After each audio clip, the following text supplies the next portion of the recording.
ngayong Pangulo. Hatid sa inyo ng Bounty Fresh Chicken, Asia's Best, at Choose to Go. Mula sa GMA News, ang State of the Nation Address ni Pangulong Aquino.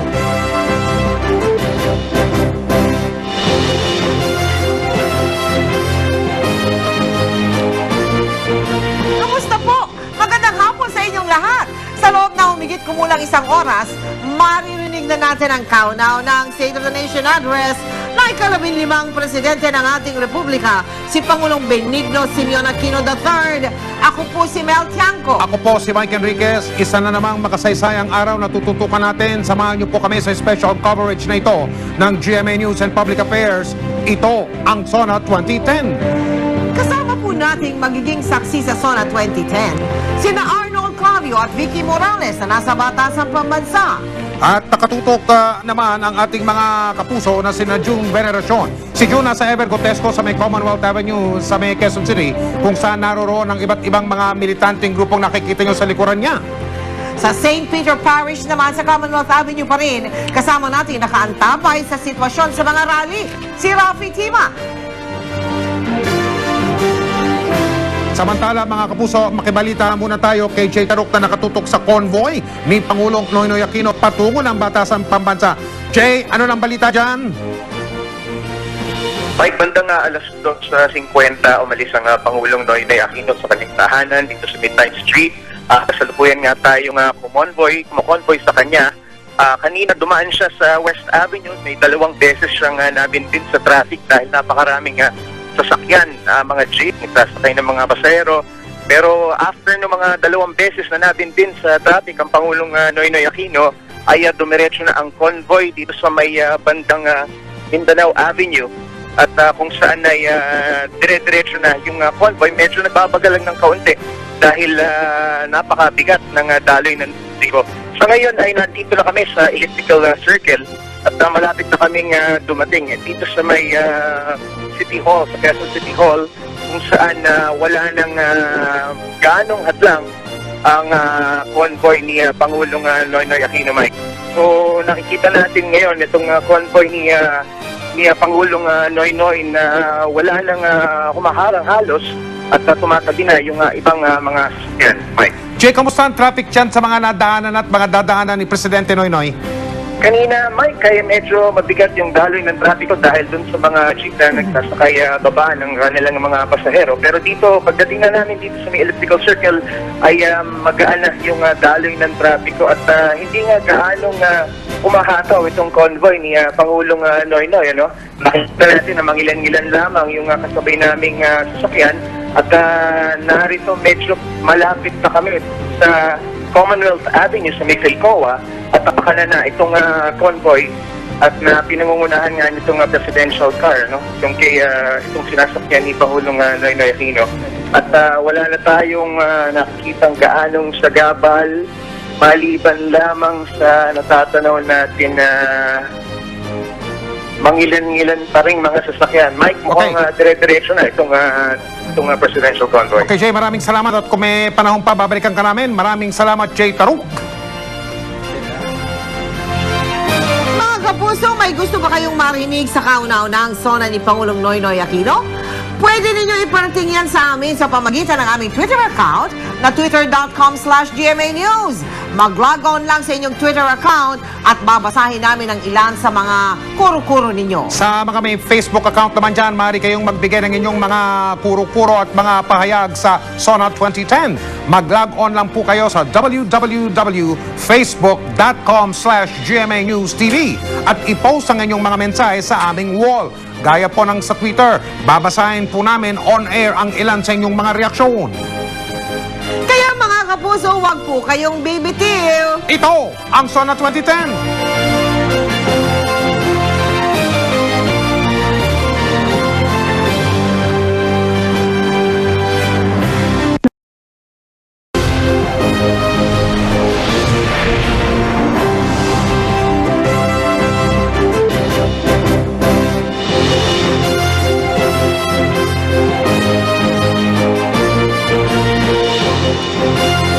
Ang inyong nakikita ay ang live na kuha po ng GMA News and Public Affairs. Iba't ibang mga mambabatas, mga miyembro po yan ng Senado at mababang kapulungan.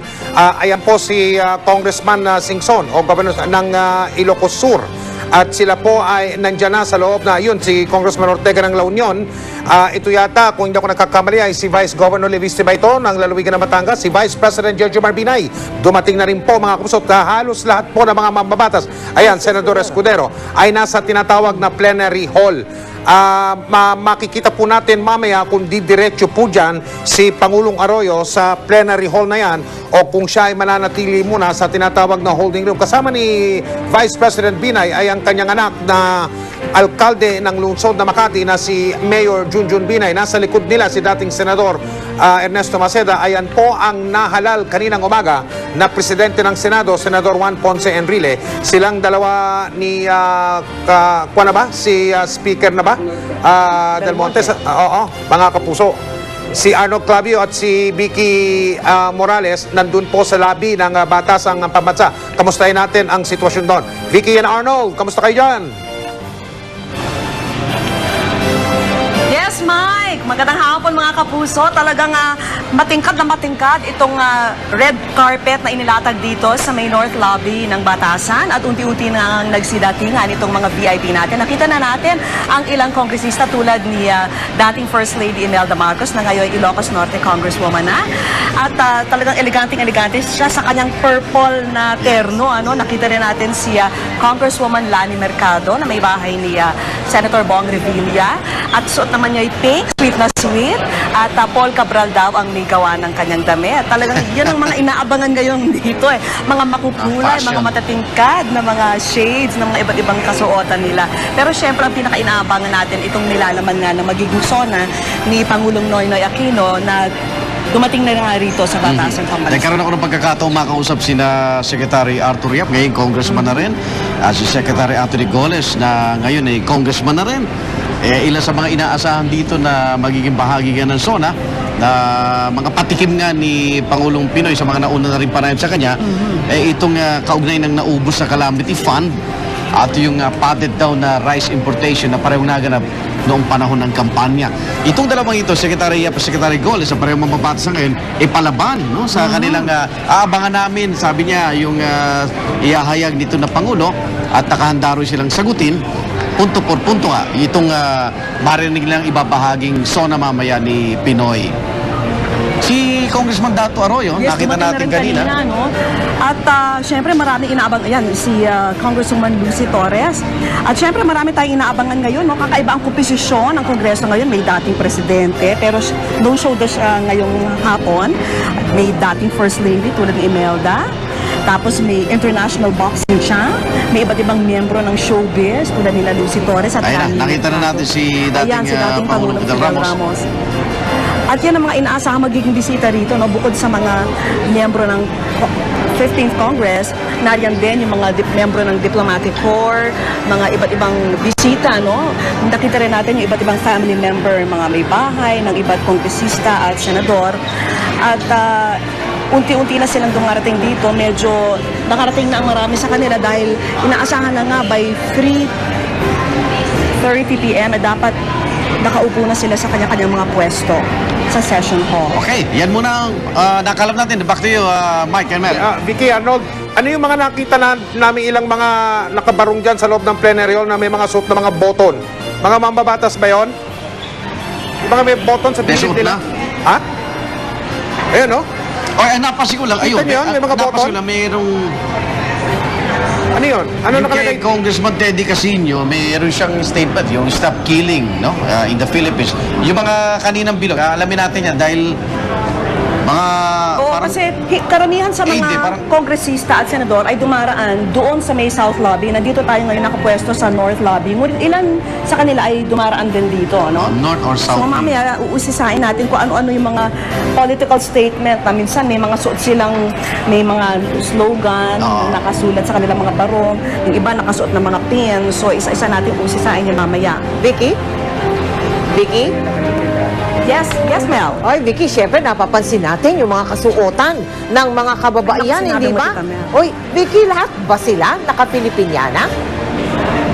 Yes, at least lahat sa mga nakita ko, no? So far, lahat na nakita ko, talagang nakaterno silang lahat, yung may butterfly sleeves. Aha. Siyempre, para naman kay dating First Lady Imelda Marcos, nakita natin siya, talaga elegante yung kanyang purple na terno.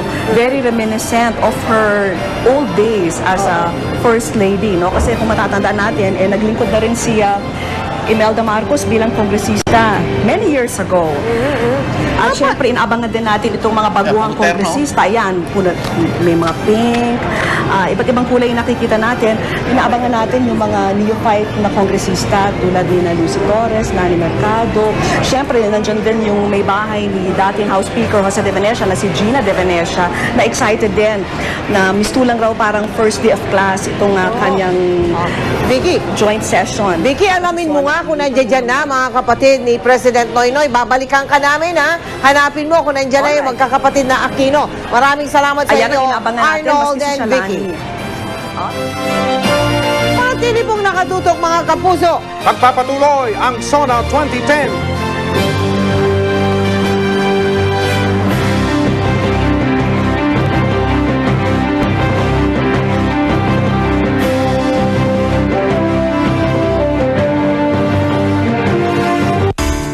Inyong nasasaksihan ang makasaysayang State of the Nation Address ng ating bagong Pangulo.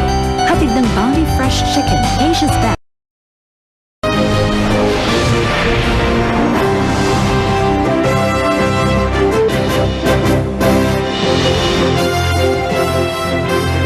Ito pa rin po ang SONA 2010. Ang special coverage ng GMA News and Public Affairs sa kaunang-unahang State of the Nation Address o SONA ni Pangulong Noynoy Aquino. Pero maging kayo mga kapuso ay may say sa SONA 2010. Iparating po ninyo sa amin yan sa pamagitan ng aming Twitter account na twitter.com/GMA News. Mag-log on lang sa inyong Twitter account at babasahin namin ang ilan sa inyong mga kuro-kuro. Sa mga may Facebook account naman dyan, maaari rin kayong magbigay ng inyong mga pahayag sa SONA 2010. Mag-log on lang po kayo sa www.facebook.com/GMA News TV at i-post ang inyong mensahe sa aming wall. Gaya po ng sa Twitter, babasahin po namin sa himpapawid ang ilan sa mga reaksyon at mga mensahe. Kamustahin naman natin ang programa ng mga rallyista. Diyan sa may Ever Gotesco, yan tulad na inyong napapanood sa inyong television set, merong effigy ni Presidente Noynoy Aquino. Naroon ngayon si June Veneracion. June! Mel, sa tansya ng PNP NCR Police Office ay nasa 6,000 na ang bilang ng mga rallyista na nandito ngayon sa Commonwealth Avenue. Walang nagbago sa ingay, walang nagbago sa mga banderang dala, pero ang malaking pinag-iba ay ang laman ng mga sigaw at ang mga katagang nakasulat sa mga bandera. Hindi si Pangulong Noynoy Aquino ang puntirya, kundi ang leader na sinundan niya.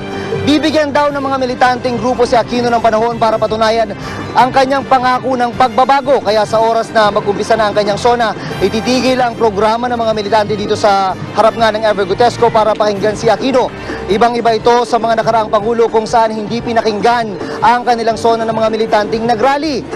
May effigy nga kung nakita niyo kanina itong si Pangulong Aquino, pero hindi raw ito susunugin pagkatapos ng SONA, hindi tulad ng mga nakaraan. Iba't iba ang mga hinaing ng mga nagrally, pero isa lang bagay ang kanilang napagkasunduan. Yan ay ang hamon kay Aquino na parusahan at panagutin si dating Pangulong Gloria Macapagal Arroyo sa mga mali kasalanan niya sa bayan. Nasa 4,500 ang mga nakadeploy na pulis at sundalo dito sa Batasan at sa kahabaan ng Commonwealth Avenue. Balik si Mel.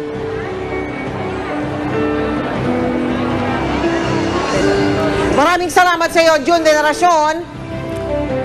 Dumako po naman tayo sa St. Peter Parish. Papalapit na ng papalapit ang convoy ni Presidente Noynoy Aquino. Naroon, kasama po si Rafi Timay. Rafi? Mel, patuloy nga tayo nakaantabay dito sa may harapan ng St. Peter Parish kung saan inaasahang dadaan na itong si Pangulong Noynoy Aquino. Kanina naman, nung pumunta tayo dito sa Batasan, ay katakatakang maluwag yung daloy ng trapiko mula sa Quezon Memorial Circle papunta dito nga sa Batasan. Inikutan natin itong kahabaan ng Commonwealth Avenue, pero sa halip na traffic ay maluwag na kalsada at mabilis na daloy ng trapiko ang ating naranasan. Ito yung sitwasyon sa magkabilang bahagi ng Commonwealth Avenue. Kaya naman bagamat hindi dineklarang holiday yung araw na ito at inasahang normal na daloy ng Lunes na trapiko yung mararanasan dito, maluwag yung aming biyahe kanina. Bahagya lang babagal ang daloy sa may counterflow area dito sa may tapat ng Don Antonio, pero ito ay dahil liliko lamang ang mga sasakyan kaya sila bahagyang bumabagal. Pero paglagpas dito ay sa mismong counterflow area, mabilis naman ang daloy ng trapiko hanggang makalusot na nga dito sa may Sandigan Bayan area. Kanina ay may namataan tayong chopper ng Philippine Air Force na umiikot-ikot na dito sa paligid ng Batasan area. Chinecheck marahil itong lugar. Bagamat wala namang inaasahang kaguluhan dito, ang PNP at maging AFP nakaantabay pa rin ang kanilang mga tropa dito. Kabilang itong mga civil disturbance unit, nakaantabay pero relax. Mas relax sila kesa sa mga nakaraang zona na ating naranasan. Patuloy pa nga rin tayo mag-antabay dito, Mel, para sa pagdating ni Pangulong Noynoy Aquino. Mel? Maraming salamat sa iyo, Rafi Tiva.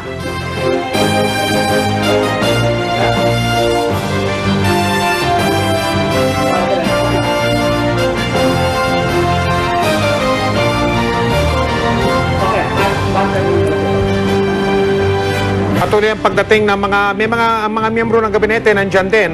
Kanina nakunan din si Congressman Pacquiao ng Sarangani, ayun no, may kausap sa cellphone. Kanina po nakunan din ng live yung pong mga miyembro ng Diplomatic Corps na kumbidado rin tuwing magkakaroon ng State of the Nation address. Si dating Senador Ernesto Maceda nandyan din, kausap niya, sino yung kausap niya? Kanina nakita natin po ito, si Senador Francis Pangilinan na kahapon pa lamang o makalawa ay sadya ng umatras sa kanyang pagnanais na maging presidente ng Senado. Ito na po ang convoy ni Pangulong Aquino. Nakikita nyo po yung motorcycle riders at yun ang kanyang opisyal na sasakyan, Yume Bandila, mga kapuso. Mapapansin nyo nakasabay niya bus.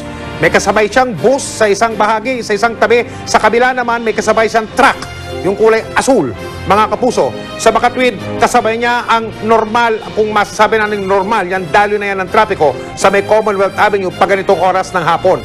Ang natatangi lang ay napapaligiran nga siya ng mga sasakyan ng Presidential Security Group, mga kapuso, at walang wangwang ng sasakyan ng Philippine National Police. Wala daw O hindi na kailan pag-usapan yun, di ba, Mel? Talagang walang wangwang. Kung may wangwang yan, may escort naman kung may yan. wangwang yan, kanina pa yan nasa Batasan. Hindi, may Dahil escort kanina pa eh. yan umalis sa Times Street eh. Oo, mga escort kapuso. eh, ikaw naman. Sa Malacanang ba?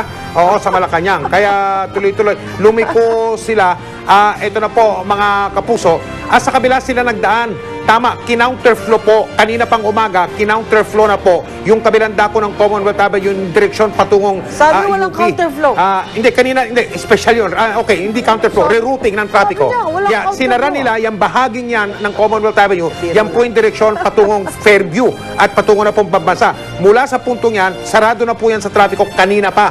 Kaya yung dapat dadaan dyan, pinadaan nila sa kabila. Patungo din sa direksyon na yan, nakikita ninyo. Kakanan na sila ngayon, yan na po yung Batasan Pambansa Road. At siguro hindi na abuti ng 1 hanggang 2 minuto, papasok na sila sa compound ng Batasan Pambansa, kung saan sa loob ng plenary hall, kasama yan si Senador Lito Lapid, ay mukhang hindi pa alam ng mga mambabatas dyan at ibang panahon na isang hinga na lang. Ay nandiyan na sa may... nandiyan na sa... Relax pa sila. Ano ba yung pinagkikwentuhan ng mga yan? Ano? Ayan, si Congressman Mike Arroyo. Ayun, nagte-text ba yan? Siya ba yun? Okay, si dating Pangulong Ramos, kasama si dating Speaker Jose De Venecia. At ayan naman po ang tinatawag na gallery, mga kapuso ng Batasan. Diyan uupo yung mga miyembro ng gabinete, mga matataas na opisyal na militar, pati na mga miyembro ng Diplomatic Corps. Palikan natin si Arnold Clavio. Igan, kamusta na sa kinalalagyan mo na naman? Okay. Dito, Mike, medyo nalito rin yung mga tao dahil may bumabang chopper, no? Dito sa may gilid ng North Wing. At habang hanggang sa ngayon, hinihintay pa rin kung ito ba si Pinoy ang laman nito. Bagamat nakita nga namin na yung convoy halos papalapit na dito rin sa Batasan Pambansa. So patuloy pa rin humahabol po ang iba't ibang mga personalidad dito, mga dignitaries, mga member pa rin ng House of Representatives. Although yung sa Senado halos kompleto na rin yung ating nakita dito sa loob ng plenary session ng Batasan Pambansa. So sa mga sandaling ito ay hinihintay na lamang po dahil nakaabang na rin po doon sa may lobby, sa may South Wing, ito pong komite na nilikha po para salubungin itong si Pangulong Noynoy Aquino. At dire-diretso na po siya dito sa plenary session para buksan na itong joint session ng Congress at abangan na yung kanyang State of the Nation address. Naabang na rin po, ayan, si Congressman Dato, nakita nating dumaan dito sa North Wing. Si Congressman Mikey, kanina pa nandun sa loob ng plenary session. At narito rin ng bayaw nga ni Pangulong Gloria, itong si Congressman Iggy Arroyo, na mag-aabang nga dito sa magiging SONA. At nabalitaan natin mula kay Atty. Lambino, na kahit nasa Hong Kong si dating Pangulo Gloria Macapagal Arroyo at ngayon ay Congresswoman, ay imomonitor itong magiging SONA nitong si Pangulong Noynoy. Arnold, So ang inabangan pa, Arnold, yes Mike. batay sa opisyal na programa na ipinilabas dyan sa batasan, tatanggap si Pangulong Aquino ng tinatawag na military honors? Oo, Meron daw ganyan eh, niya ha? dito, oo. Bago kasama- siya tuluyang pumasok dito sa loob ng Batasan Pabasa, sa plenary session, Oo. ay bibigyan muna siya ng military honor sa labas. Oo, nakikita niyo na ba dyan? Hindi, nasa kabila yata, no? Si Chief of Staff Nasa North Wing General ako. David. Oo. At saka si Sergeant at Arms Isabelito Flores at si ng House, ng Kamara at ang Sergeant at Arms ng Senado na si Retired General Balahadja yata ang sasama sa Presidente sa Military Arrival Honors, kung tawagin, Arnold? Yes, Mike. At yan ang magiging opisyal nga na pagsimula ng programang ito bago siya tuluyang pumasok nga dito sa pinaka session hall nitong Batasang Pambansa. So ayan, nakikita natin ang pagdating na dahil Pinoy dito po sa Batasang Pambansa. So, yun yung nababanggit mo kanina, Mike, no? Mga sumasalubong kay President Noynoy, no? Yan ay sina AFP Chief of Staff Lieutenant General Ricardo David, House Sergeant at Arms Lieutenant Colonel Isabelito Perfecto Flores at Senate Sergeant at Arms Retired General Jose Balahadja. Pagkatapos ng military honors, ayan, sasalubungan naman siya ng Presidente ng Senado at ng Speaker ng Kamara. Ayan na si bagong Congressman halal. Belmonte at si Senador Juan Ponce Enrile. O ayun, ang pagsalubong sa kanya. Ayun na si- Naaayon pa rin dun sa tinatawag na sequence na opisyal. Bahagi yan ng seremonya eh. Arnold? Yes, Mike. At ngayon ay narito na sila na pumasok na, no? Dito sa sinalubong siya ng dalawang halal na leader nitong dalawang kapulungan ng Kongreso.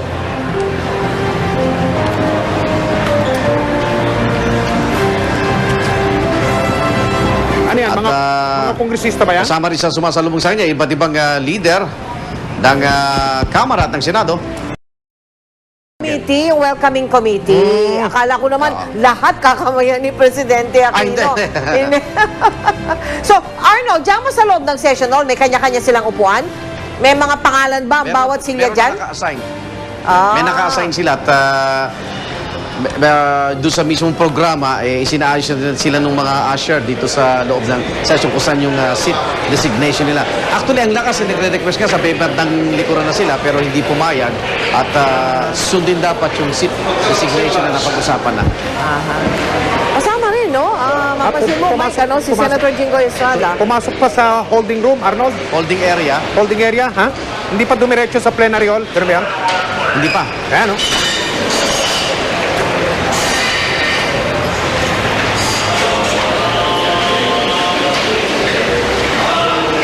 Arnold, kamusta dyan sa lobby?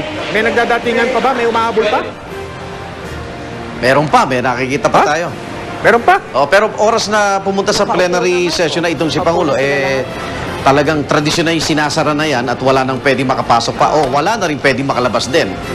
Mukhang sinabihan na yung mga nasa loob ng plenary hall na nandiyan na. Ayan, nakaupo na sila ngayon. Kanina, nakatayo karamihan sa kanila, Arnold. Dito naman sa North Wing, meron tayong parang dalawang video wall, kaliwat kanan nito, na yung mga empleyado naman ng both Senate at House at mga ibang kawani rito ay magkakaroon ng access, no? Dun sa mga nangyayari po sa loob ng plenary hall ngayon ng Batasang Pambansa. So, yung iba nag-iipon dito at kontento na sila sa panonood, no? Dito sa labas ng North Wing at makita at mausyoso yung mga una, sino-sino yung nagpunta. Pangalawa, ano yung mga suot? Kasi talagang isa sa mga nagdulot ng entertainment dito, yung mga suot, lalo na nung mga Traditional naman kababaihan. yan. Oo, traditional naman yan, Arnold. Pero worry ko, ang tangin na abangan ng lahat. Yung sinasabi nila, it's going to shock us eh. Yung daw papahayag na SONA ngayon, naglalaman daw ng mga, mga impormasyon na maaari daw ikagulat ng sambayan ng Pilipino. Kaya talagang marami ang naghihintay na kung ano sasabihin ngayon ni Pangulong Aquino sa kanyang SONA.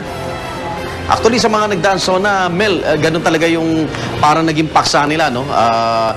Bago yung kanilang legislative agenda na ipipresenta sa 2 kapuluan ng Kongreso para suportahan, ano ba tunay na lagay ng bayan, lalo na nung naipamana sa kanila ng nagdaang mga Pangulo. Isa lang yung Pangulo na pumuri sa kanilang, sa kanyang nasundan, ito ay si Pangulong Fidel Ramos, na pinuri si Pangulong Cory Aquino. Pero yung mga nagdaan ng Pangulo ay naging parang tradisyonal sa mga paksa nila na una, kung hindi maubos, ay said na ang pondo na iniwan sa kanila. So, patansya mo, ganun din ang ating mapapakinggan, ano? Oo, kasi kanina, yung mga kausap natin dito, abangan daw yung sa calamity fund talaga. Okay, Arnold. Ang isa sa mga sinisilip dito ay nagamit yata ito noong panahon ng kampanya. Arnold, Yes, Mike. kanina sa panayam sa DCWB, sabi ni Atty. Edwin Lacheda at nakapagsalita ng Pangulo na 1/3 o 33% lamang ng talumpati ang gugugulin para dyan sa ikasasyak ng taong bayan. Samantalang yung nalalabing bahagi ng talumpati ay tututok sa mga kung ano ang mga gustong gawing solusyon at kung ano ang mga gustong gawin ng mga proyekto at programa ni Pangulong Aquino sa mga darating na panahon, Arnold. Yun talaga yung yun talaga yung dapat na kanyang mensahe rito dahil kailangan katuwang niya itong mga mababatas para magkaroon siya ng direksyon doon sa sinatawag niyang tuwid na daan. Yeah. At ang isa sa mga inaasahan dito, tulad na rin sa ilan sa mga nakausap natin dito, ano magiging palisiyan niya dito sa korupsyon?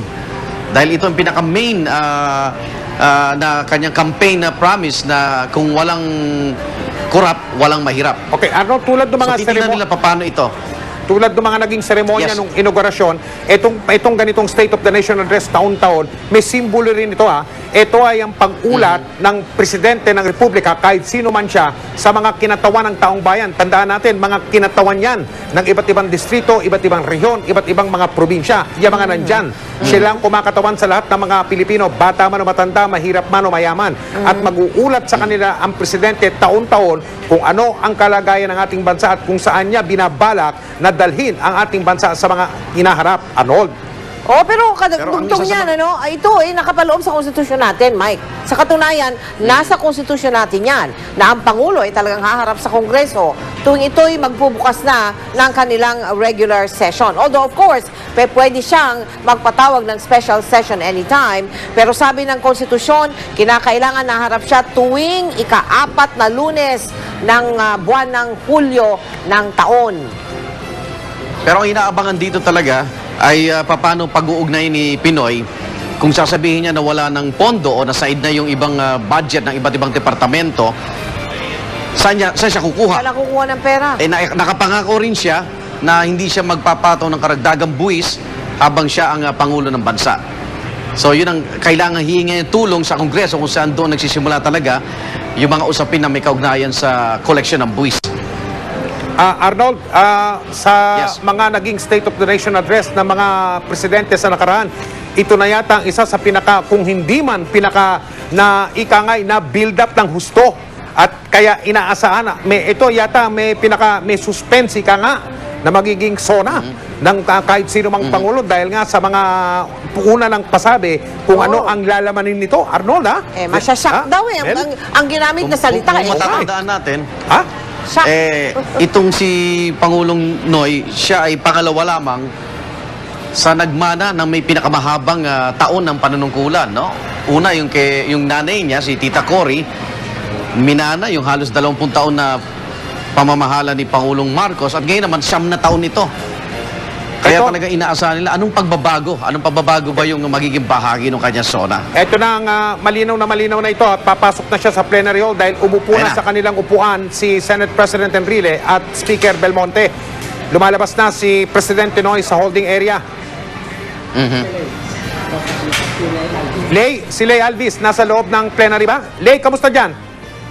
Yes, Mike, nandito na nga sa rostrum ng plenary hall sina Senate President Juan Ponce Enrile at House Speaker Sonny Belmonte. At mamaya pagbukas ng joint session ng Senado at Kamara ay tatawagin na nga si Pangulong Noynoy Aquino para magbigay ng kanyang State of the Nation address.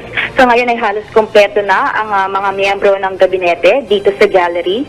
Gayon din ang mga mambabatas na mataan nga natin dito sina Ginang Imelda Marcos, Amy Marcos at pati si Senator Bongbong Marcos ay narito rin. Ang mga dating Pangulo na sina Joseph Estrada at dating Pangulong Fidel Ramos ay narito rin sa gallery, pero kapansin-pansin na tila hindi nga nagpansinan ang dalawa. Nakahanda na rin ang pagbibigay ng military honors para sa pagpasok ni Pangulong Noynoy Aquino dito sa plenary hall. Ang mga miyembro ng Diplomatic Corps ay naghihintay na rin sa ibibigay na talumpati ng Pangulo at umaasa raw sila at hopeful daw sila sa darating na unang taon at sa mga susunod pa na panunungkulan ni Pangulong Aquino. Mike? Naglalakad na si Pangulong Aquino patungo sa plenary hall. Kasama niya ang mga kinatawan ng mababang kapulungan, pati mga congresswoman si Senator Dillon ba yun, Mel? Yung nasa kanan niya? Oo, tama ka. Senator Dillon, no? Yes, Meron din mga kinatawan natin na Senator Ralph Recto. Senator Nasa Recto likod nandun yun. din, no? So may mga kinatawan ng mababang kapulungan at meron ding mga kinatawan ng mataas na kapulungan na ang Senado. Ayun, Okay. si Congresswoman De Venecia nakadilaw. Leyna, nandiyan ba mga Aquino sisters?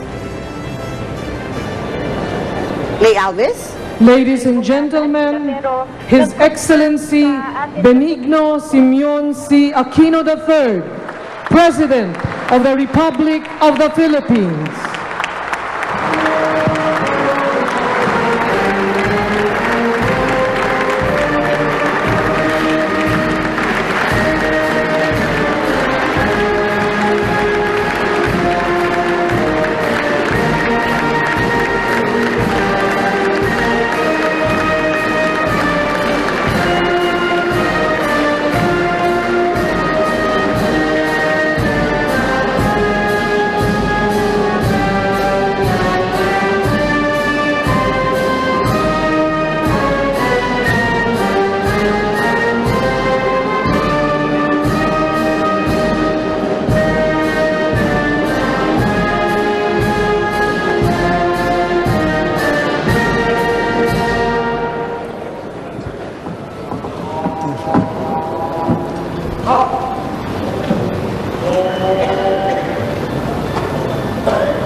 On the part of the Senate, the joint session is hereby called to order.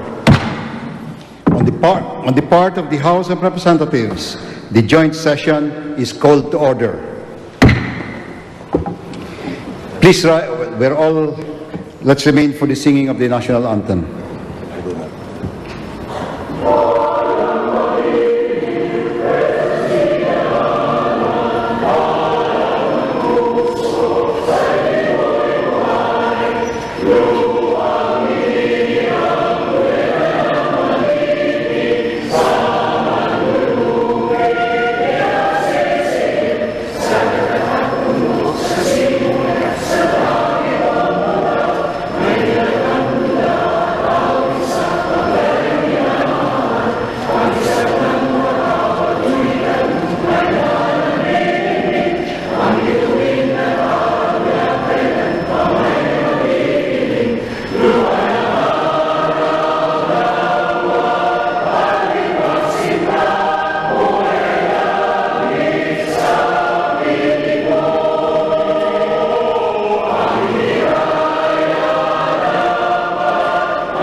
Please remain standing for the national prayer.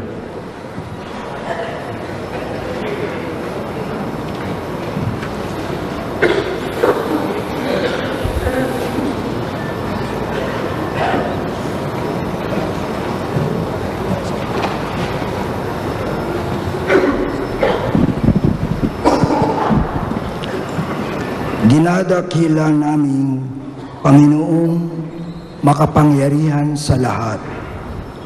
Kami ay nagpapasalamat sa lahat ng biyayang patuloy ninyong ipinagkakaloob sa buong sansinukob at sa aming bayang minamahal.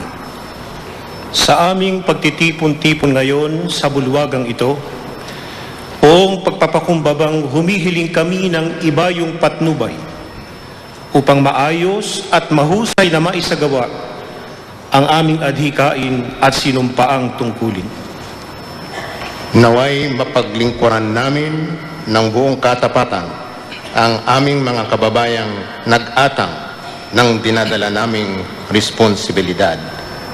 Pahintulutan po ninyong sa kabila ng aming magkakaibang paniniwala, kami ay magkaisa tungo sa isang bansang malaya, maunlad at mapayapa. Hinihiling namin, O Panginoon, na mapangalagaan namin ang aming demokrasya. Palawakin po ninyo ang aming pananampalataya upang makayanan namin ang anumang pagsubok ng aming kakaharapin. Huwag po ninyong pahintulutan maging manhid kami sa daing ng sambayanan at sa tulong ng inyong banal na paggabay ay magamit namin sa tama ang aming katungkulan at pinagkaloob ninyong talino. Hinihiling din po namin na sa bagong administrasyong ito, naway akayin ninyo kami upang may sakatuparan ang ninanais na pagbabago tungo sa ipinangakong daang matuwid na naaayon sa iyong kagustuhan. Ang lahat ng ito ay tinataas namin sa inyo sapagkat sa inyo ang kaharian, ang kapangyarihan at kaluwalhatian magpasawalang hanggan. Amen. Amen.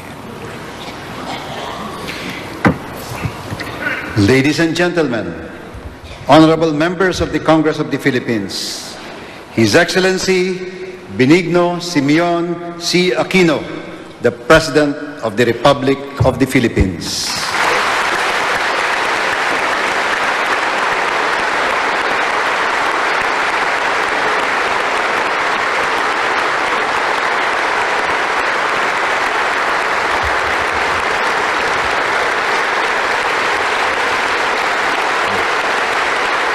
Thank you.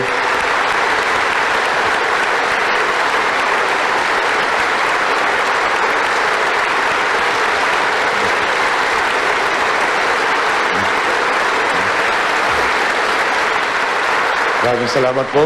Paupo tayo lahat. Speaker Feliciano Belmonte, Senate President Juan Ponce Enrile, Vice President Jejomar C. Binay, Chief Justice Renato Corona, former Presidents Fidel Valdez Ramos and Joseph Ejercito Estrada, members of the House of Representatives and the Senate, distinguished members of the Diplomatic Corps, my fellow workers in government, mga minamahal kong kababayan. Sa bawat sandali po ng pamamahala ay nahaharap tayo sa isang sangandaan. Sa isang banda po ay ang pagpili para sa ikabubuti ng taong bayan, ang pagtanaw sa interes na nakakarami at pagkapit sa prinsipyo, at ang pagiging tapat sa sinumpaan nating tungkuling bilang lingkod bayan. Ito po ang tuwid na daan. Sa kabilang banda ay ang pag-una sa pansariling interes, ang pagpapaalipin sa politikal na konsiderasyon at pagsasakripisyo ng kapakanan ng taong bayan. Ito po ang baluktot na daan. Matagal pong naligaw ang pamahalaan sa daang baluktot. Araw-araw po, lalong lumilinaw sa akin ang lawak ng problemang ating namana. Damang-dama ko ang bigat ng aking responsibilidad. Sa unang 3 linggo ng aming panunungkulan, marami po kaming natuklasan. Nais ko pong ipahayag sa inyo ang iilan lamang sa mga namana nating suliranin at ang ginagawa naming hakbang para lutasin ang mga ito. Sulyap lamang po ito. Hindi pa ito ang lahat ng problemang haharapin natin. Inilihim at sadyang iniligaw ang sambayanan sa totoong kalagayan ng ating bansa. Sa unang 6 na buwan ng taon, mas malaki ang ginastos ng gobyerno kaysa sa pumasok na kita.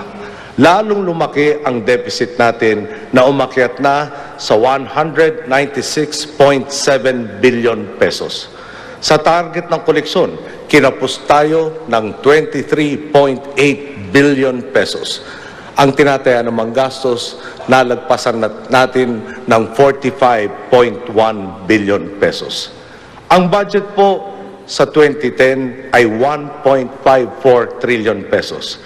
Nasa 100 bilyong piso o 6.5% na lang ng kabuuan ang malaya nating magagamit para sa nalalabing 6 na buwan ng taong ito.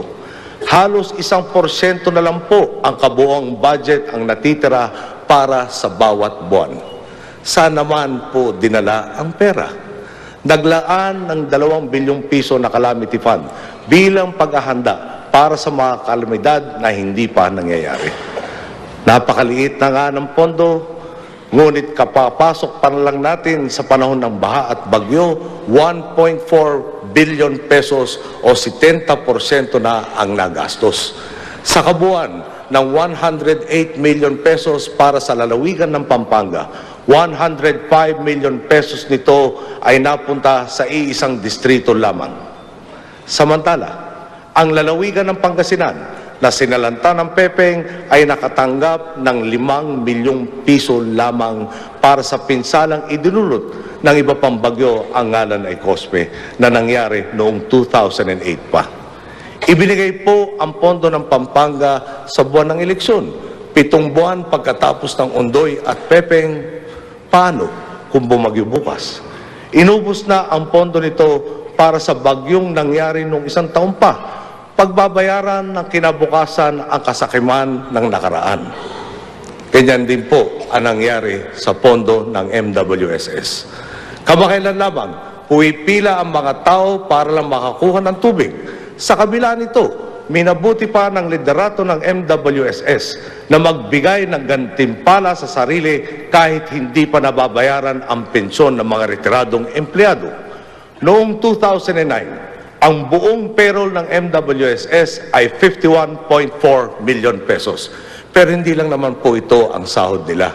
May mga additional allowances at benefits pa sila na aabot sa 160.1 million pesos.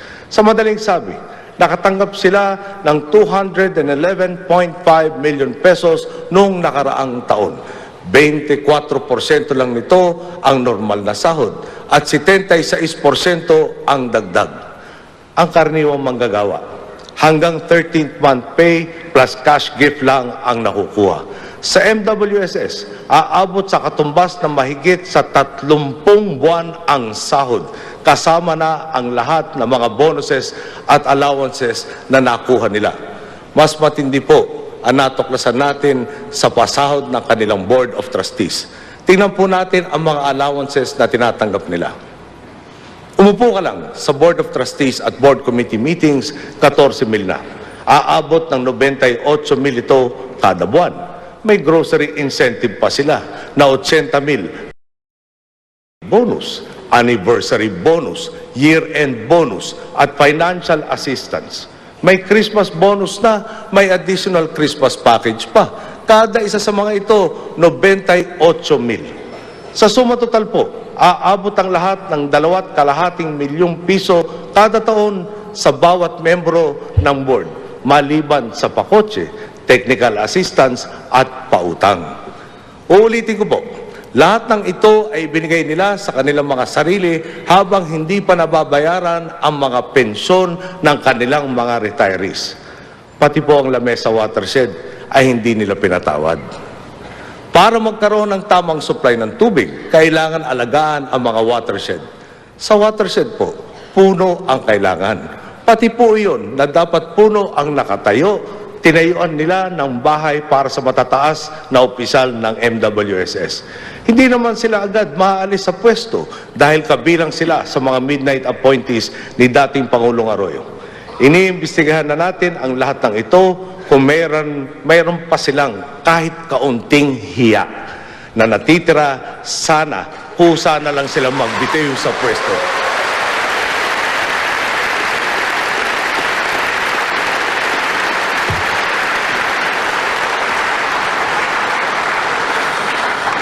Pag-usapan naman natin po ang pondo para sa infrastruktura. Tumukoy ang DPWH ng 246 na priority safety projects na popondohan ng Motor Vehicle Users Charge. Mangangailangan po ito ng budget na 425 million pesos. Ang pinondohan po, 28 proyekto lang. Kinalimutan po ang 218 proyekto at pinalitan ng 70 proyekto na wala naman sa plano. Ang hiningin 425 million pesos, naging 480 million pesos pa. Lumaki lalo dahil sa mga proyekto sa piling-piling mga benepisyaryo lang napunta. Mga proyekto po itong walang saysay, hindi pinag-aralan at hindi pinaghandaan. Kaya parang kabuting sumusulpot. Tapos na po ang panahon para dito. Sa administrasyon po natin, walang kota-kota, walang tompats, ang pera ng taong bayan ay gagastusin para sa taong bayan lamang.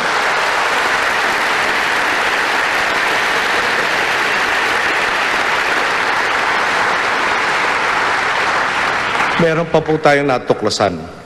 5 araw bago matapos ang termino ng nakaraang administrasyon, nagpautos silang maglabas ng 3.5 billion pesos para sa rehabilitasyon ng mga nasalanta ni Undoy at Pepeng. 86 na proyekto ang paglalaanan dapat nito na hindi na sana idadaan sa public bidding. 19 sa mga ito na nagkakahalaga ng 981 million pesos ang muntik nang makalusot. Hindi pa nailalabas ang Special Allotment Release Order ay pirmado na ang mga kontrata. Buti na lang po ay natuklasan at pinigilan ito ni Secretary Rogelio Singson ng DPWH. Ngayon po ay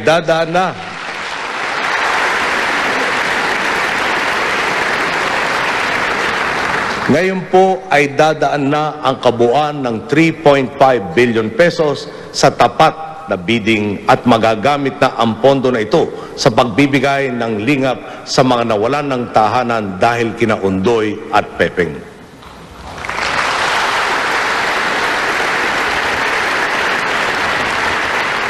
Pag-usapan naman natin ang nangyari sa Napocor. Noong 2001 hanggang 2004, pinilit ng gobyerno ang Napocor na magbenta ng kuryente ng palugi para hindi tumaas ang presyo. Tila ang dahilan, pinaghahandaan na nila ang eleksyon. Dahil dito, noong 2004, sumagad ang pagkakabaon sa utang ng Napocor. Napilitan ang pambansang gobyerno na sagutin ang 200 bilyong pisong utang nito. Ang nakakala ng taong bayan na natipid nila sa kuryente ay binabayaran din natin mula sa kaban ng bayan. May gastos na tayo sa kuryente. Binabayaran pa natin ang dagdag na pagkakautang ng gobyerno. Kung naging matino ang pag-utang, sana'y nadagdagan ang ating kasiguruhan sa supply ng kuryente. Pero ang desisyon ay ibinatay sa maling politika at hindi sa pangangailangan ng taong bayan. Matapos pinagsakripisyo ay lalo pang pinahihirapan. Ganito rin po ang nangyari sa MRT. Sinubukan na naman bilhin ang ating pagmamahal. Pinilit ang operator na panatilihing mababa ang pamasahe. Hindi tuloy nagampanan ang garantyang ibinigay sa operator na mababawi nila ang kanilang puhunan. Dahil dito, inutusan ang Land Bank at Development Bank of the Philippines na bilhin ang MRT. Ang pera ng taong bayan, ipinagpalit sa isang naluluging operasyon. Dumako naman po tayo sa pondo ng NFA. Noong 2004, 117,000 metric tons ang pagkukulang ng supply ng Pilipinas. Ang binili nila, 900,000 metric tons. Kahit ulitin mo pa ng mahigit 7 beses ang pagkukulang, sobra pa rin ang binili nila. Noong 2007, 589,000 metric tons ang pagkukulang ng supply sa Pilipinas. Ang binili nila, 1.827 million metric tons. Kahit ulitin mo pa na mahigit 3 beses ang pagkukulang, sobra na naman ang binili nila. Ang masakit ito, dahil sobra-sobra ang binili nila, taon-taon nabubulok lang pala sa mga kamalig ang bigas, kagaya na nangyari noong 2008. Hindi po ba krimen ito na hinahayaan nilang mabulok ang bigas sa kabila ng 4 na milyong Pilipinong hindi kumakain ng 3 beses sa isang araw? Ang resulta nito, umabot na sa 171.6 billion pesos ang utang ng NFA noong Mayo ng taong ito. Ang tinapon na ito, halos pwede na sanang pondohan ang mga sumusunod. Ang budget ng buong hudikatura na 12.7 billion pesos sa taong ito. Ang conditional cash transfers para sa susunod na taon na nagkakahalaga ng 29.6 billion pesos. Ang lahat ng classroom na kailangan ng ating bansa na nagkakahalaga ng 130 billion pesos. Kasuklam-suklam ang kalakarang ito. Pera na, naging bato pa. Narinig po ninyo kung paano nilustay ang kaban ng bayan. Ang malinaw po sa ngayon, ang anumang pagbabago ay magmumula sa pagsiguro natin na magwawakas na ang pagiging maluho at pagwawaldas. Kaya nga po, mula ngayon, ititigil na natin ang paglulustay sa salapi ng bayan.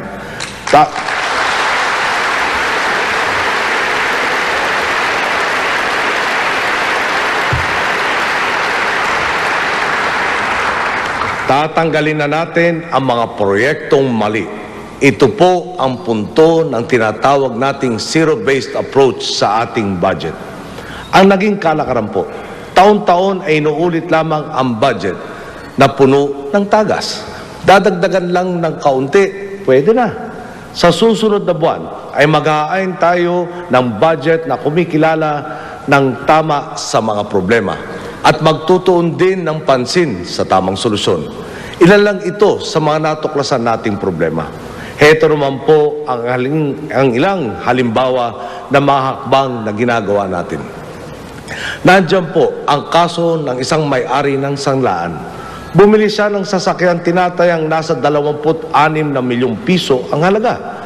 Kung kaya mong bumili ng Lamborghini, bakit hindi mo kayang magbayad ng buwis?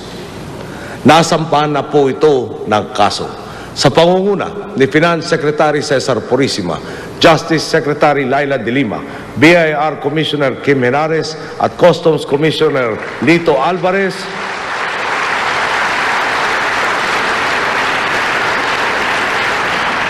Bawat linggo po ay may bago tayong kasong isinasampa kontra sa mga smuggler at sa mga hindi nagbabayad ng tamang buwis.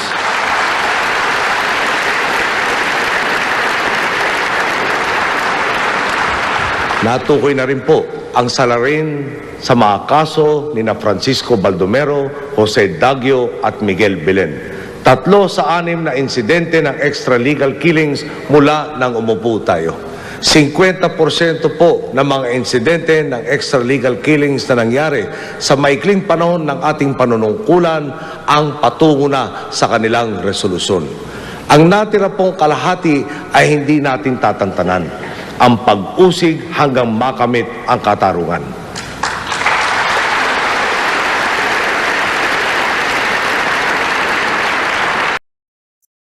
Natin ang mga korap sa gobyerno. Nagsimula ng mabuo ang ating Truth Commission sa pangunguna ni dating Chief Justice Hilario Davide.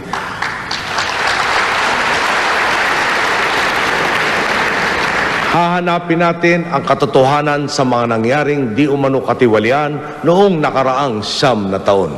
Sa loob ng linggong ito, pipirmahan ko ang kauna-unahang executive order na nagtatalaga sa pagbuo nitong Truth Commission. Kung ang sagot sa kawalan ng katarungan ay pananagutan, ang sagot naman sa kakulangan natin sa pondo ay mga makabago at malikhaing paraan para tugunan ang mga pagkatagal-tagal ng problema. Napakarami po ng ating pangangailangan mula sa edukasyon, infrastruktura, pangkalusugan, pangangailangan ng militar at kapulisan at marami pang iba. Hindi kakasya ang pondo para mapunan ang lahat ng ito. Kahit gaano po kalaki ang kakulangan para mapunuan ang mga listahan ng ating pangangailangan, ganado pa rin kami. Dahil marami nang nagpakita ng panibagong interes at kumpiyansa sa Pilipinas. Ito ang magiging solusyon. Mga public-private partnerships. Kahit wala pa pong pirmahang nangyayari dito, masasabi kong maganda ang magiging bunga ng maraming usapin. May mga nagpakita na po ng interes. Gustong magtayo ng expressway na mula Maynila, tatahak ng Bulacan, Nueva Ecija, Nueva Vizcaya, hanggang sa dulo ng Cagayan Valley. Nang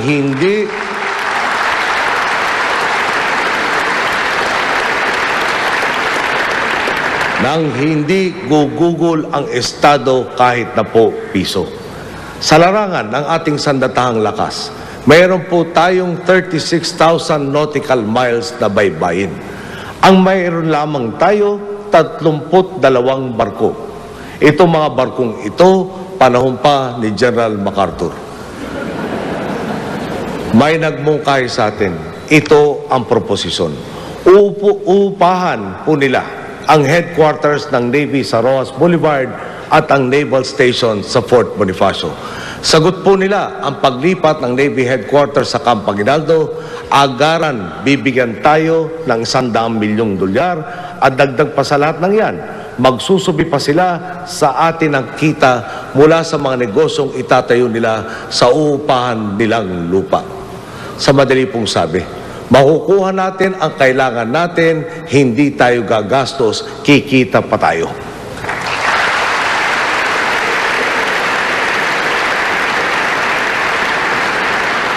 Marami na pong nagalok at nagmungkay sa atin mula lokal hanggang dayuhang negosyante na magpuno ng iba't ibang pangangailangan. Mula sa mga public-private partnerships na ito, lalago ang ating ekonomiya at bawat Pilipino makikinabang. Napakaraming sektor na matutulungan ito.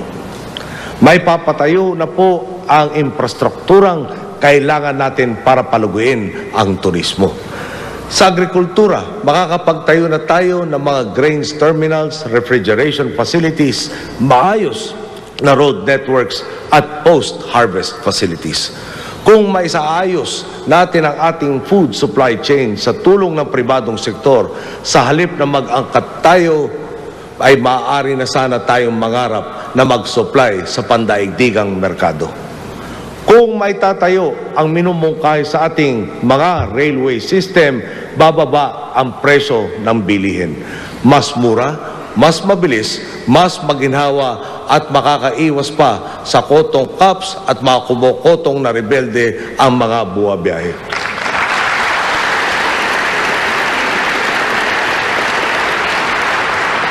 Paalala lang po, una sa ating plataforma ang paglikha ng mga trabaho. At nanggagaling ang trabaho sa paglago ng industriya. Lalago lamang ang industriya kung gagawin nating mas malinis, mas mabilis at mas maginhawa ang proseso para sa mga gustong magnegosyo. Pabibilisin natin ang proseso ng mga proyektong sumasailalim sa Build, Operate, Transfer. Sa tulong ng lahat ng sakay ng gobyerno at ng mga mamamayan, pabababain natin sa 6 na buwan ang proseso na noon ay naabot ng taon kung hindi dekada. May mga hakbang na rin pong sinisimulan ang DTI sa pamumuno ni Secretary Gregory Domingo. Ang walang katapusang pabalik-balik sa proseso ng pagrehistro ng pangalan ng kumpanya. na kada dalaw ay umaabot ng 4 hanggang 8 oras, ibababa na natin sa 15 minuto. Ang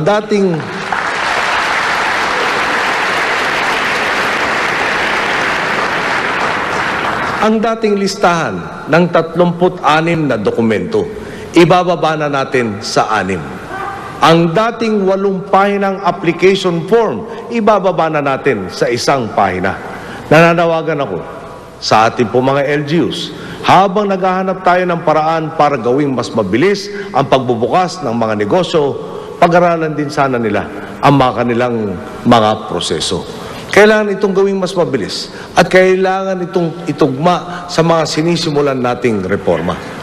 Negosyante, sundalo, rebelde at karaniwang Pilipino, lahat po makikinabang dito. Basta po hindi dehado ang Pilipino, papasukin po natin lahat iyan.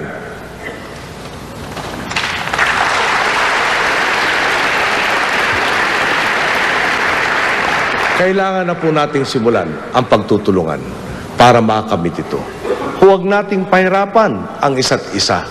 Parating na po ang panahon na hindi na natin kailangan mamili sa pagitan ng seguridad ng ating mamamayan o sa kinabukasan ng inyong mga anak. Oras na maipatupad ang public-private partnerships na ito, mapopondohan ang mga serbisyong panlipunan alinsunod sa ating plataforma. Makakapondo na po para maipatupad ang mga plano natin sa edukasyon. Mapapalawak natin ang basic education cycle mula sa napakaikling 10 taon tungo sa global standard na 12 taon. Madadagdagan na natin ang mga classroom. Mapopondohan na natin ang service contracting sa ilalim ng GASB. Pati ang conditional cash transfers na magbabawas ng pabigat sa bulsa ng mga pamilya, madadagdagan na rin ng pondo. May papatupad ang plano natin sa PhilHealth. Una, tutukuyin natin ang tunay na bilang ng mga nangangailangan nito. Sa ngayon, hindi magkakatugma ang datos. Sabi ng PhilHealth sa isang bibig, 87% na raw ang merong coverage. Sa kabilang bibig naman nila, 53%. Ayon naman sa National Statistics Office, 38% lang ang may coverage. Ngayon pa lang, kumikilos na si Secretary Dinky Soliman at ang DSWD upang ipatupad ang National Household Targeting System na magtutukoy sa mga pamilyang higit na nangangailangan ng tulong. Tinatayang 9 na bilyon ang kailangan para mabigyan ang PhilHealth ang 5 milyong pinakamaralitang pamilyang Pilipino. Napakaganda po ng hinaharap natin. Kasama na po natin ang pribadong sektor at kasama na rin natin ang League of Provinces. Sa pangunguna ni Governor Alfonso Umali, kasama sina Governor El Rey Villafuerte at Governor Ikot Petilla, handa na pong makipagtulungan para makibahagi sa pagtustos ng mga gastusin. Alam ko rin pong hindi magpapahuli ang League of Cities sa pangunguna ni Mayor Oscar Rodriguez.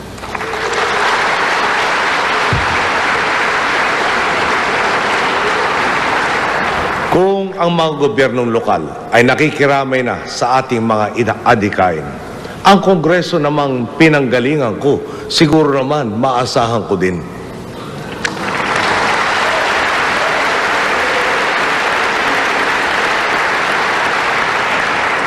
Nagpakitang gilas na po ang gabinete sa pagtukoy ng ating mga problema at sa paglulunsad ng mga solusyon. Sa loob lamang ng 3 linggo. Nang bagyo pong Basyang, ang sabi sa atin ng mga may prangkisa sa kuryente, 4 na araw na walang kuryente.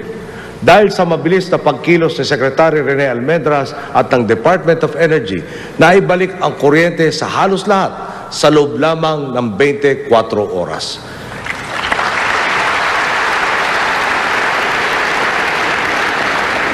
Ito pong sinasabing kakulangan sa tubig sa Metro Manila, kinilusan agad ni Secretary Rogelio Singson at ng DPWH. Hindi na siya naghintay ng utos, kaya nabawasan ang perwisyo. Nakita na rin natin ang gilas ng mga hinirang nating makatulong sa gabinete.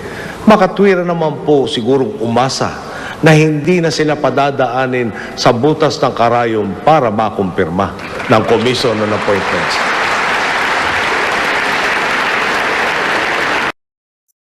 Marami pa sa mga mahuhusay na Pilipino ang maeenganyong magsilbi sa gobyerno. Sa lalong madaling panahon, uupo na tayo sa LEDAC at pag-uusapan ang mga mahalagang batas na kailangan nating ipasa. Makakaasa kayo na mananatiling bukas ang aking isipan at ang ating ugnayan ay mananatiling tapat. Isinusulong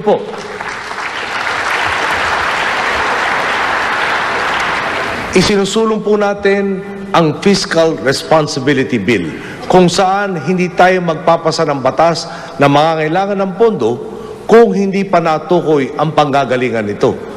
May 104.1 billion pesos tayong kailangan para pondohan ang mga batas na naipasa na, ngunit hindi maipatupad. Kailangan din nating isaayos ang mga insentibong piskal na ibinigay nung nakaraan. Ngayon, naghihigpit tayo ng sintron. Kailangan balikan kung alin sa mga ito ang dapat manatili at kung ano ang dapat nang itigil. Huwag po tayong pumayag na magkaroon ng isa pang NBN-GTE. Sa lokal man o dayuhan, manggagaling ang pondo, dapat dumaan ito sa tamang proseso. Hinihingi ko po ang tulong ninyo upang amyendahan ang ating procurement law. Ayon po sa saligang batas, tungkulin ng Estado ang siguruhing walang lamangan sa merkado. Bawal ang monopolya, bawal ang mga kartel na sasakal sa kompetisyon. Kailangan po natin ng isang antitrust law na magbibigay buhay sa mga prinsipyong ito. Ito ang magbibigay ng pagkakataon sa mga small at medium-scale enterprises na makilahok at tumulong sa paglugo ng ating ekonomiya.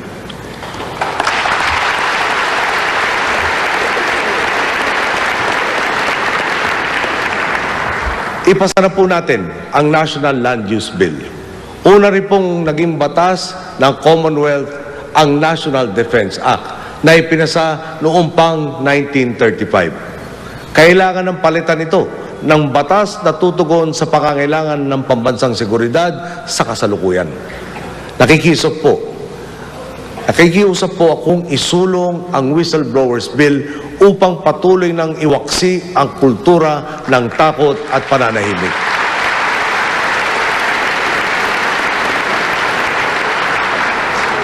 Palalakasin po lalo ang Witness Protection Program. Alalahanin po natin na noong 2009 hanggang 2010, may nahatulan sa 95% ng mga kaso kung saan may witness na sumailalim sa programang ito. Kailangan repasuhin ang ating mga batas.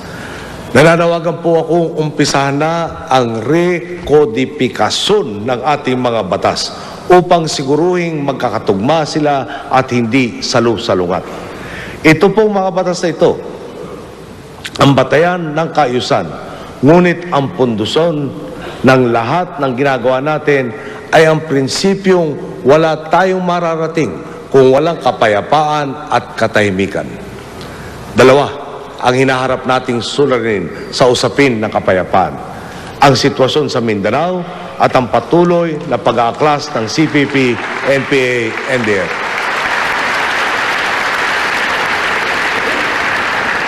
Tungkol sa sitwasyon sa Mindanao, hindi po nagbabago ang ating pananaw.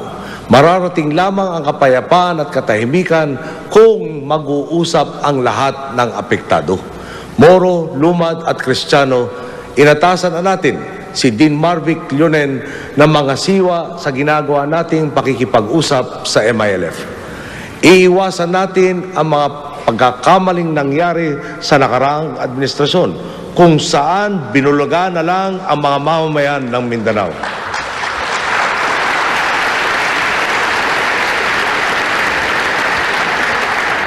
Hindi tayo pwedeng magbulag-bulagan sa mga dudang may kulay na politika ang naging proseso. At hindi ang kapakanan ng taong bayan ang tanging interes. Kinikilala natin ang mga hakbang na ginagawa ng MILF sa pamamagitan ng pagdisiplina sa kanilang hanay. Inaasahan natin na muling magsisimula ang negosasyon pagkatapos ng Ramadan.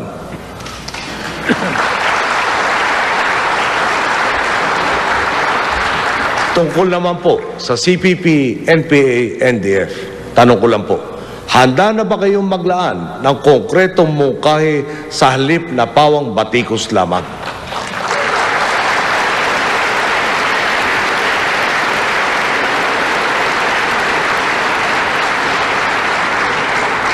Kung kapayapaan din ang hangad nyo, handa po kami sa malawakang tigil putukan. Kayo po ba ay handa rin mag-usap tayo?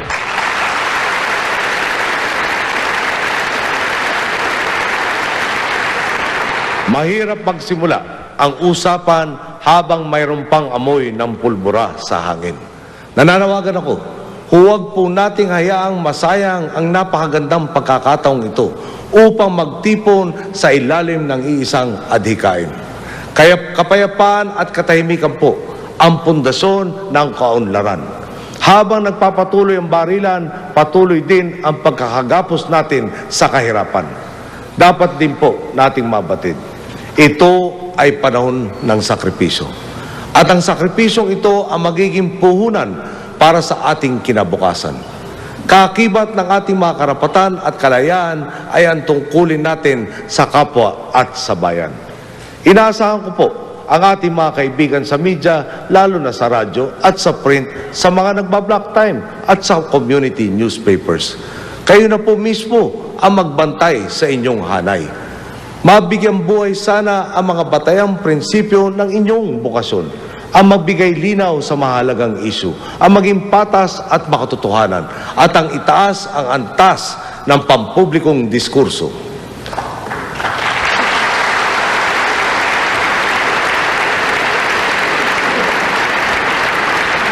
Tungkulin po ng bawat Pilipino na tutukan ang mga pinunong tayo rin naman ang nagluklok sa pwesto.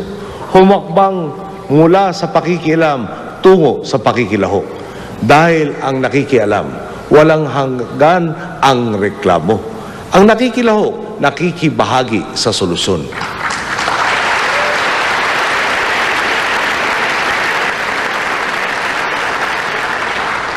Napakatagal na pong namamayani. Ang pananaw na ang susi sa asenso ay ang intindihin ang sarili kaysa intindihin ang kapwa. Malinaw po sa akin, paano tayo aasenso habang nilalamangan ang kapwa? Ang hindi nabigyan ng pagkakataong mag-aral, paano makakakuha ng trabaho? Kung walang trabaho, paano magiging consumer? Paano mag-iimpok sa bangko? Ngunit kung babaliktarin natin ang pananaw, kung iisipin nating dadagdagan ko ang kakayahan ng aking kapwa, magbubunga po ito at ang lahat ay magkakaroon ng pagkakataon.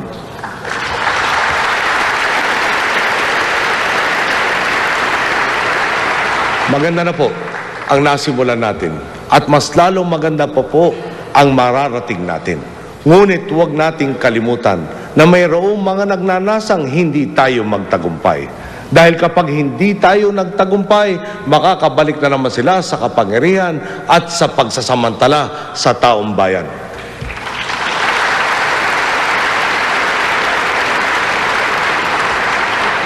Aking pong paniwala na Diyos at taong bayan ang nagdala sa ating kinalalagyan ngayon. Habang nakatutok tayo sa kapakanan ng ating kapwa, bendisyon at patnubay ay tiyak na maaasahan natin sa puong may kapal.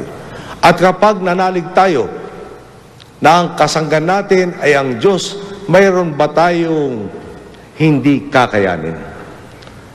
Ang mandato nating nakuha sa huling eleksyon ay patunay na umaasa pa rin ang Pilipino sa pagbabago. Iba na talaga ang sitwasyon. Pwede na muling mangarap. Tayo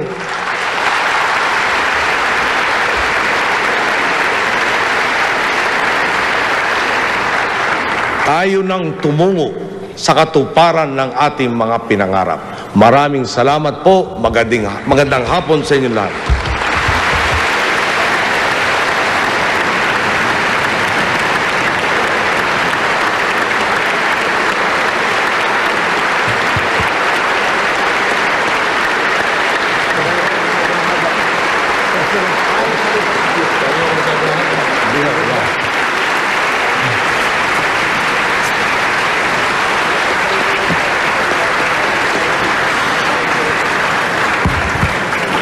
On the part of the Senate, the joint session is adjourned.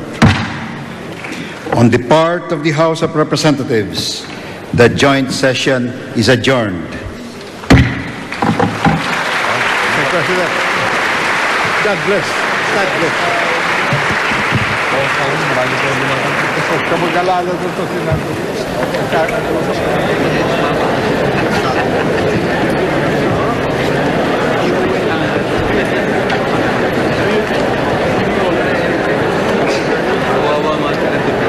Tapos na po ang kauna-unang State of the Nation Address o sona ni Presidente Benigno Simeon Cojuangco Aquino. Po lamang ng ilang saglit ay magdahatid sa inyo ang GMA News and Public Affairs ng samot-saring mga reaksyon sa State of the Nation Address o sona ni Pangulong Aquino. Nasa loob ng plenary hall si Vicky Morales. Vicky, kamusta na? Yes, Mike, nandito tayo sa loob ng plenary hall ng Batasang Pambansa. Katatapos nga lang itong talumpati ni Pangulong Noynoy Aquino. Inanunsya na ang pagsasara ng joint session ng 15th Congress. At ngayon, nakikipagkamay na sa aking pagbahiton na si Pangulong Noynoy Aquino sa kanyang mga kasamahan dito nga sa loob ng plenary hall. Kasamahan siya ni Senate President at House Speaker. At bababa sila sa staircase na papuntang Central Aisle. Paalis po sila ng session hall dahil i-escort po ang presidente papuntang tinatawag na holding room. At doon na rin tutungo ang ibang bisita na nagtipon-tipon dito ngayon sa loob ng plenary hall para sa isang cocktail reception sa South Lobby. Kasama niya siyempre ang mga member ng Senate at House, mga cabinet secretary na isa-isa niyang na-special mention sa kanyang zona, mga taga-diplomatic corps na malapit lang dito sa kinatatayuan ko, mga top government officials, tulad ng mga dating presidente, nakita na natin din dito, sila dating Pangulong Fidel Ramos, dating Pangulong Joseph Estrada, and dito pati si Supreme Court Chief Justice Renato Corona, si dating House Speaker Jose de Venecia. At susunod naman, sa munting salo-salo, ang presidente bago siya ulit mamayang gabi ng mga club. Yes. Sandali lamang, babalikan namin kayo dyan sa plenaryo. Nasa linya natin ang telepono si Kongresista Arthur Yap na dating Secretary of Agriculture, dating miyembro ng kabinete ni dating Pangulong Gloria Macapagal Arroyo. Magandang hapon po, Congressman Yap. Si Mike Enriquez po ito at si Mel Tiangco sa GMA. Mike, Mel, magandang hapon po sa inyo at saka sa lahat po ng nanonood at nakikinig sa atin. Sobra raw yung biniling bigas ng NFA para doon sa supply, kaya nagkalaki-laki daw ang utang. At nagkabulok daw. Nabulok lang daw sa mga imbakan. Ano pong reaksyon nyo sa bahaging yon ng katatapos lamang SONA? Kaya nga po medyo nagugulat ako dahil ang desisyon po sa pag-aangkat ng bigas ay hindi po nakasalalay sa kahit sinong isang tao lamang. Hindi po yan desisyon ng Pangulo ng Pilipinas, hindi po yan desisyon ng Secretary of Agriculture. Yan po ay isang collegial decision ng Interagency Committee on Rice and Corn. At ang membership po ng committee na to, kasama po ang PA, ang NFA, ang Department of Trade and Industry, kasama rin po ang NETA. At pagkatapos po ng desisyon na ire-recommenda po ng volume na yan, aaprubahan pa yan ng isang beses ng NFA Council.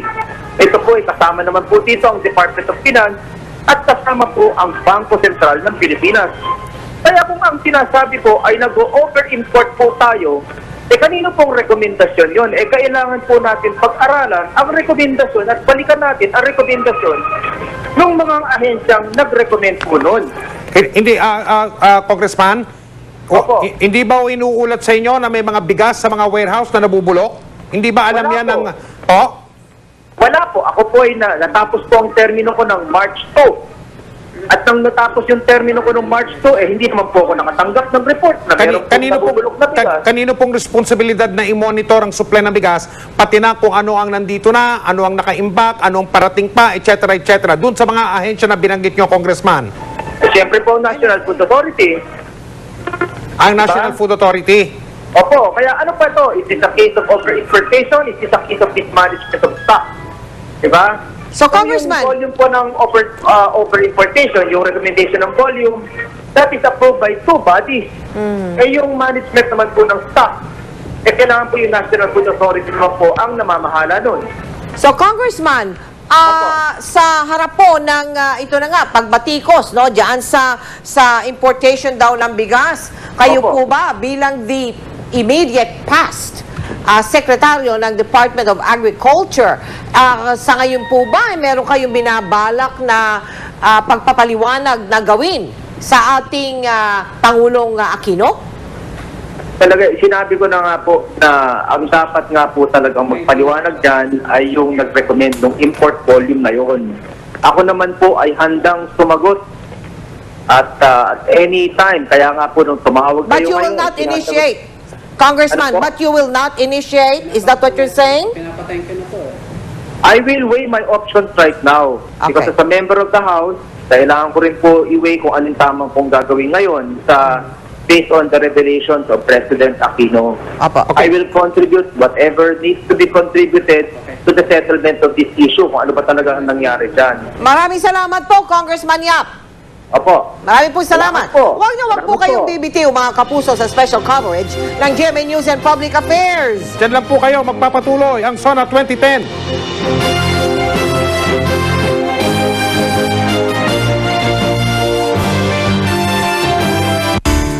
Inyong nasasaksihan ang makasaysayang State of the Nation Address ng ating bagong Pangulo. Hatid ng Bounty Fresh Chicken, Asia's Best.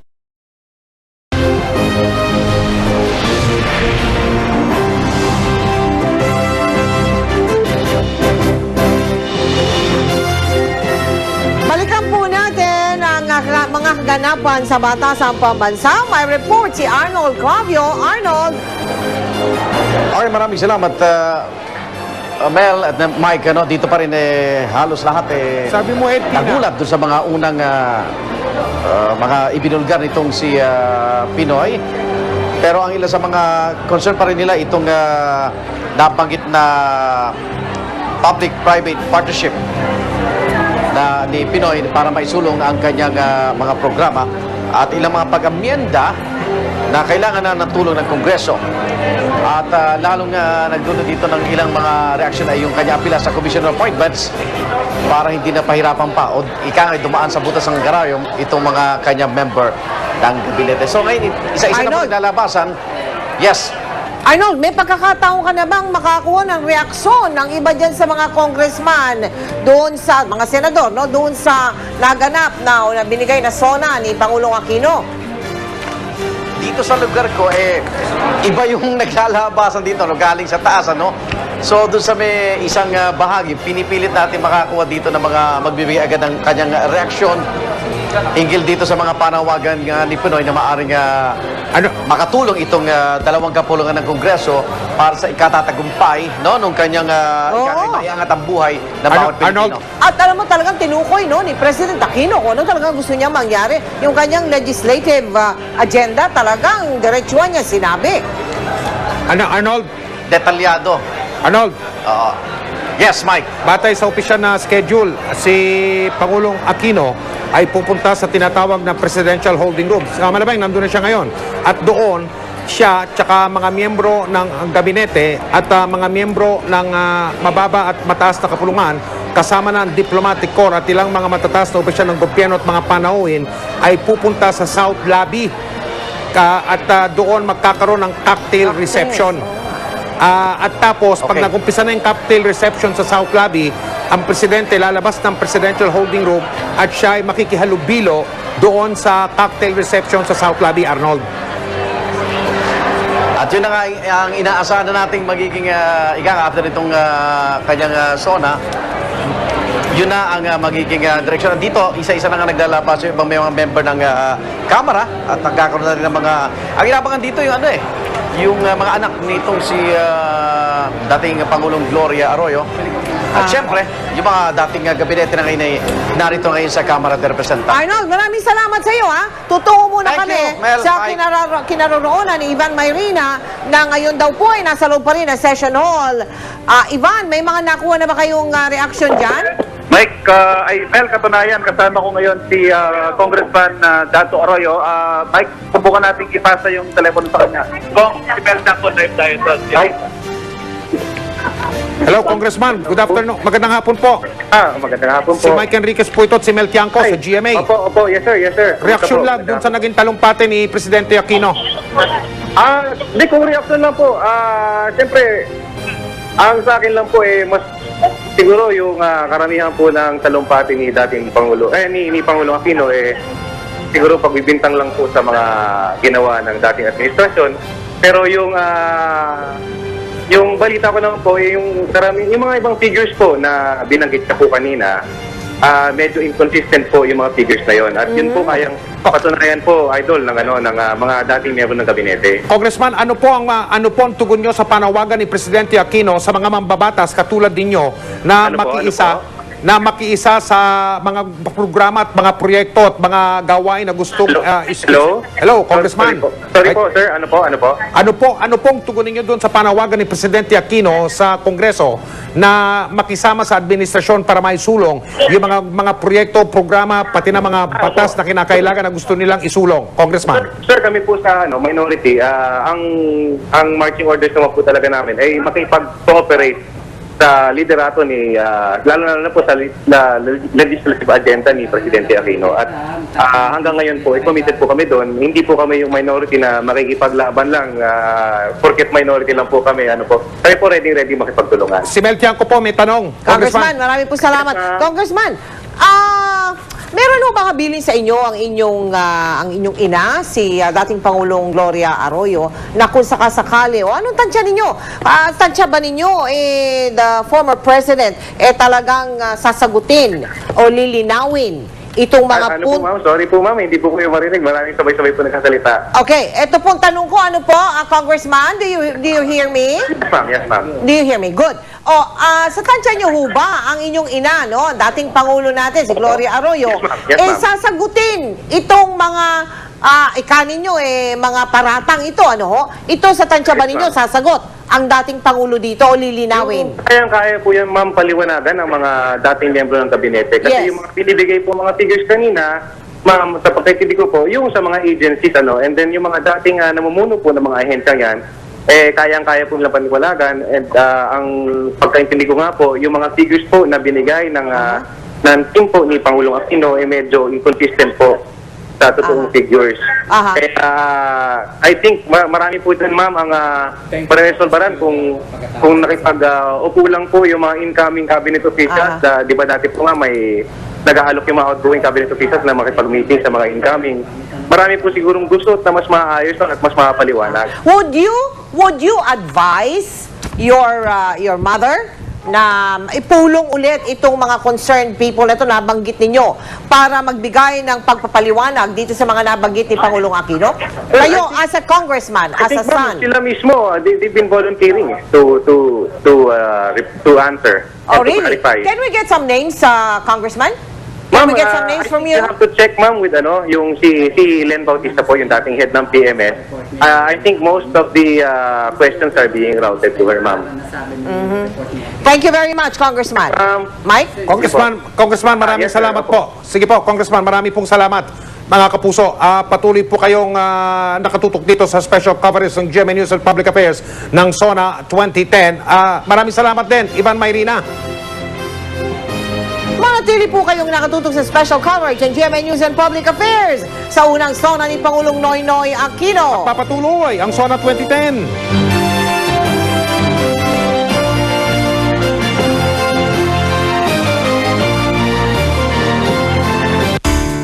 Inyong nasa saksihan ang makasaysayang State of the Nation address ng ating bagong Pangulo.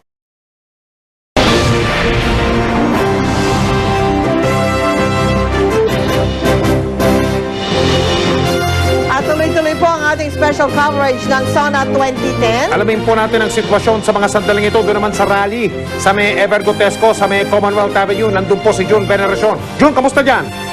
Pagkala mo sa pagbihirang pagkakataon ay nakinig itong mga militante dito sa SONA ng isang Pangulo. At pagkatapos nga nilang makinig sa pamamagitan ng kanilang public address system, ay sabi nila ay disappointed sila dun sa narinig nila dahil para sa kanila ay puro buladas lang yung kanilang pinagsasabi itong si Pangulong Noynoy Aquino. Kaya patuloy daw silang magbabantay at gagawa ng mga hakbangin sa kalye bilang paghahanda at kung sakaling may karoon ng problema na gagawin itong administrasyong Aquino ay nakahanda sila. Samantala, Mike, pagkatapos ng nasona ng Pangulo ay naging alerto agad itong mga pulis na nandito sa harap ng St. Peter's Parish. Sa mga sandaling ito ay nakatayo itong mga anti-riot police at nakaharang dito sa sinasabing boundary ng mga pulis at ng mga ralista kung sakasakaling may pumusit dito sa kanilang hanay. At kanina nga, Mike, ay napansin natin na yung may mga ilang ralista na tumangkang lumusot dito sa kordon ay pinagkukumpiska ng TNT ang kanilang mga dalang banner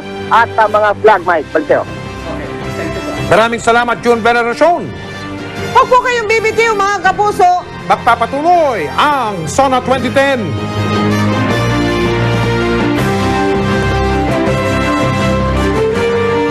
Ang iyong mga Okay, we have former President Fidel Valdez Ramos. Vicky, ladies first daw. Sir, how would you rate yung speech na ni Pangulong Noynoy? I would rate it very good and hard-hitting and to the point. May anghang naman ho. Pero may kulang. Anghang para doon sa mga tinatamaan. Sino yung tinatamaan? Si Pangulong Gloria ba ang tinatamaan? Ito nagsabi alam mo, parating safe kayo. Nagdaang need a deep analyst to determine who was being castigated. Pero I'm sure they're ready to answer for whatever they may have done. In my case, I face 2 Blue Ribbon investigations and 1 Joint Energy Commission of the 2 houses. Sinagot ko lahat yan.